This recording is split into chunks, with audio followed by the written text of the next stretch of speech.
Hey, it's NPR's Book of the Day. I'm Andrew Limbong. Of the big horror bad guy archetypes, monsters and murderers, the haunted house has always struck me as the one that really strains credulity as a reader. I mean, if you're a character in a haunted house story, just don't go inside. Or if you own the place, just get a realtor and move. I don't know, something about it seems so not grounded in reality. But in the 2022 book, The Hacienda, our hero is trapped in a haunted house because she's stuck in a marriage and she's got nowhere else to go, which is something that's extremely relatable. Author Isabel Cañas spoke with NPR's Ayesha Rascoe about why she's wanted to write a haunted house story ever since she was a kid. That's after the break. This message comes from Mint Mobile. Starting at $15 a month, make the switch at mintmobile.com/switch. $45 upfront payment for 3 months. 5 gigabyte plan equivalent to $15 a month. Taxes and fees extra. First 3 months only. See terms. This message comes from Capital One Commercial Bank. Your business requires commercial banking solutions that prioritize your long-term success. With Capital One, get a full suite of financial products and services tailored to meet your needs today and goals for tomorrow. Learn more at CapitalOne.com/commercial. Member FDIC. Beatrice has limited options in her young life. Her father, a general, was arrested after the Mexican War for Independence and executed. Her house burned to the ground. She and her mother make it out just in time. Unsympathetic relatives take them in, so when the chance comes to marry a handsome rich man, Beatrice jumps. But she never asks what really happened to his first wife. Rookie mistake.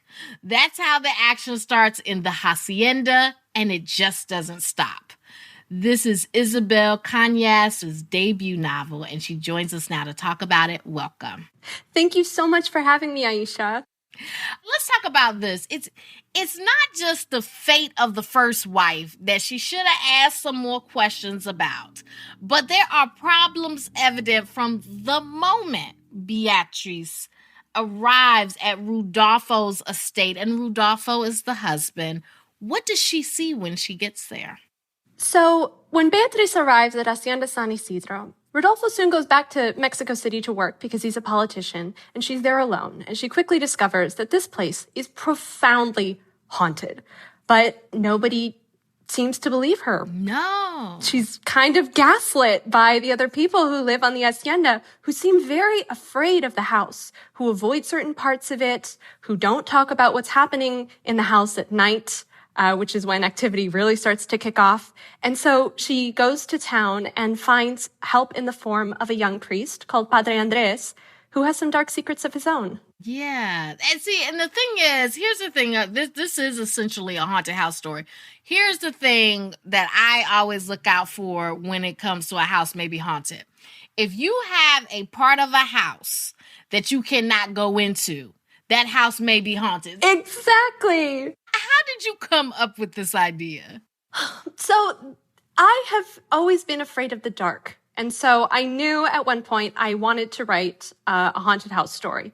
When I was about 5 years old, my family moved around quite a lot when I was young. And we moved into a house in the suburbs north of Chicago that was built in the 1920s.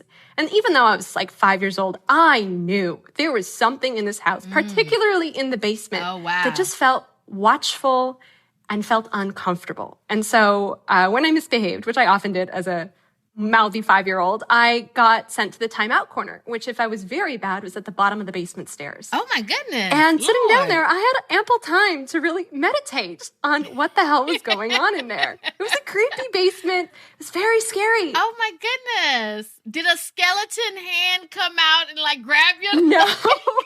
And take you? Although my imagination certainly ran wild. It really sparked those creative juices flowing. But the story for this novel in particular didn't come to me until 2019. I was on my honeymoon in Mexico City, where I lived for a while as a child.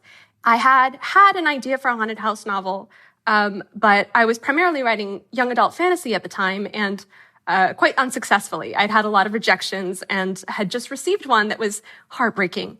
And so I was lying awake in bed, kind of thinking about, well, where should my career go next? As this thunderstorm tired itself out.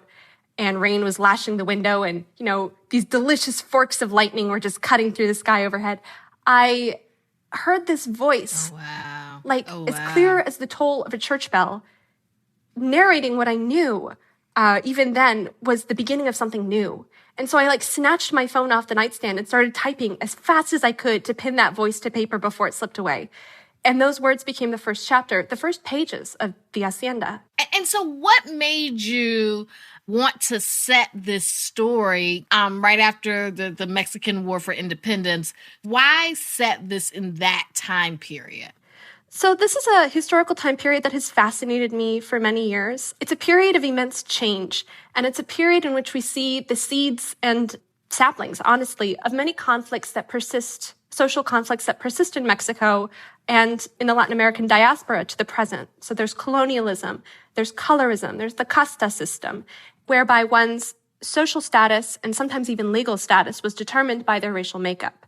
To be of any kind of mixed heritage in this period, it wasn't impossible to advance in society, but it was certainly more difficult. And another thing that drew me to this period, having been raised in a very Catholic household, was the syncretism between Catholicism as it came from the continent and indigenous practices and traditions in Mexico. And we see this continuing to the present. Like if you think about Dia de Muertos, or the Day of the Dead, that is the result of Catholic missionary priests in Mexico deciding to incorporate indigenous days of respect for the dead with the Catholic feast days, All Saints' Day and All Souls' Day. And I really wanted to see that reflected in characters, whether that's the person of Padre Andres, who's mestizo. His father is of European descent and his mother was indigenous.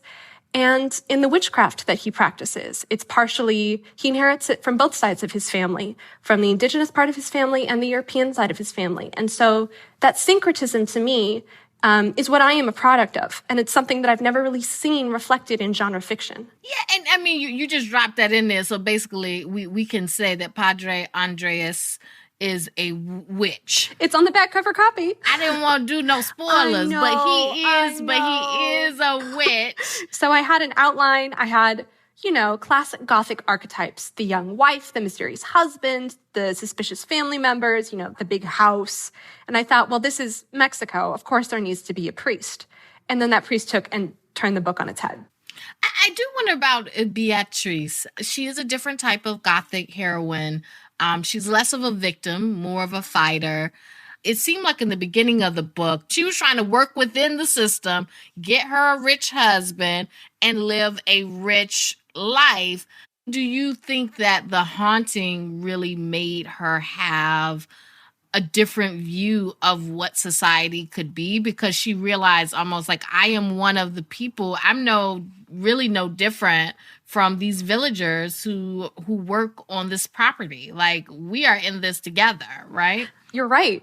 The haunting has a way of stripping away the social differences that exist between Beatriz as the woman of the house, Juana, her sister-in-law, and the people who work on the hacienda, because they're all at the mercy of this powerful, uncontrollable, malicious presence. Yes. And they all deal with it in certain ways. So I think the haunting really kicks Beatrice's will to survive into high gear. She's a fighter. She often says, she's the daughter of a general. She's not going to go down without a fight. So what is next for you? First of all, I mean, you got your debut novel. You said you had dealt with a lot of rejection.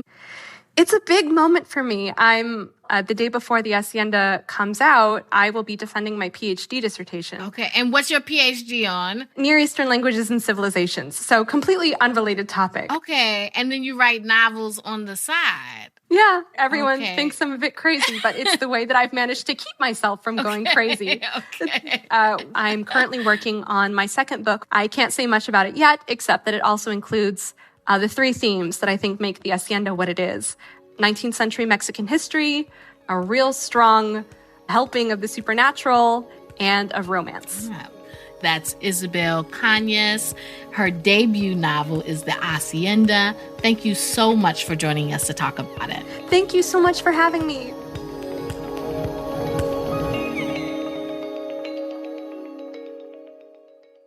Hey, Andrew here, the host of NPR's Book of the Day podcast. And yeah, I love new books, but there's just something about rereading an old favorite.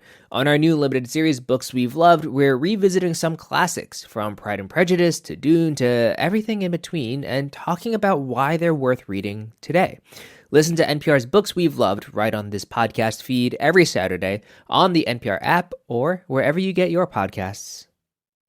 This message comes from Monday.com, the first work platform you'll love to use. Meet Monday Sidekick, your AI-powered work BFF that handles everything. Daily briefing? Done. Project owners? Assigned. Risk analysis? Ready when you are. Monday Sidekick understands your business, your workflow, even your passive-aggressive tone before lunch. Just say what you need and consider it done. Monday Sidekick, AI you'll love to use. Start your free trial at Monday.com.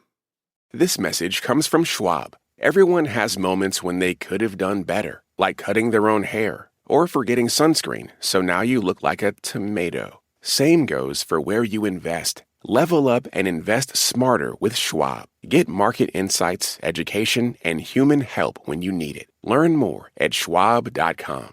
Support for NPR and the following message come from Warby Parker, the one-stop shop for all your vision needs. They offer expertly crafted prescription eyewear, plus contacts, eye exams, and more. For everything you need to see, visit your nearest Warby Parker store or head to warbyparker.com.